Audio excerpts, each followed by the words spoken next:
It's considered that maybe 5% of the population have dyspraxia. Dyspraxia is commonly recognised as a condition that affects fine motor skills, which means things like tying your shoelaces, tying the buttons on your shirt, doing your tie up, things like that. And also gross motor skills, which means catching a ball or riding a bike.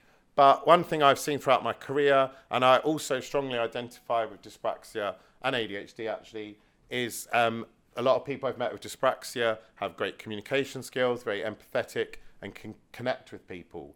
What I would love to do through the neurodiversity movement is that when we Google dyspraxia, if you Googled it now, it would probably say something like horrific, like coordination disorder, and it sounds scary. I'd love it to get to the point where it's saying, yes, it might affect fine motor skills, but it also might mean that you have over and above communication and empathy skills.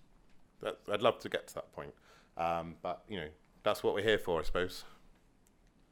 So someone that sums that up for me really well. Which person with dyspraxia said, I sometimes think, why oh why hasn't Velcro taken off? And the clue is Wizard Boy.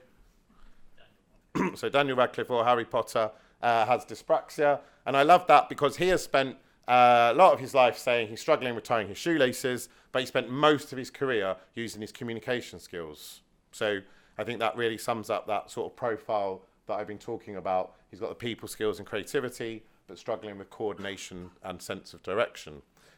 These are areas we might need to make adjustments for dyspraxic people. And I have struggled with various aspects of coordination. I've got a big scar on my head from when I ran into a gun on HMS Belfast when I was 7. And my front 2 teeth aren't real because I fell on them when I was 11. So these things have come up for me over the years and I get lost a lot. And I would just always leave plenty of time to get somewhere. Some other things around dyspraxia. Good problem solvers, good coming up with ideas, creative.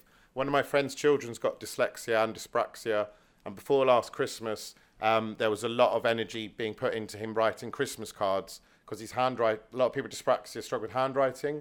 I was one of the last children in the class to be allowed to use a pen because people get pen licenses and things like that. Anyway, so that was a big struggle.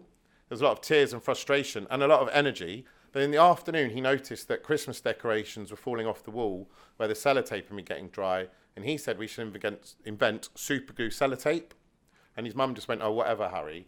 And I said to her later, because parents love to be told how to parent, that is an example of his dyspraxia. You spent the morning frustrated with his handwriting and throwing Christmas cards away. Then when he comes up with something creative, coming up with an idea, problem solving, we just dismiss it. And I think there's generations of people that have grown up with low confidence and high anxiety because we're just not focusing on super glue sellotape when they invent it.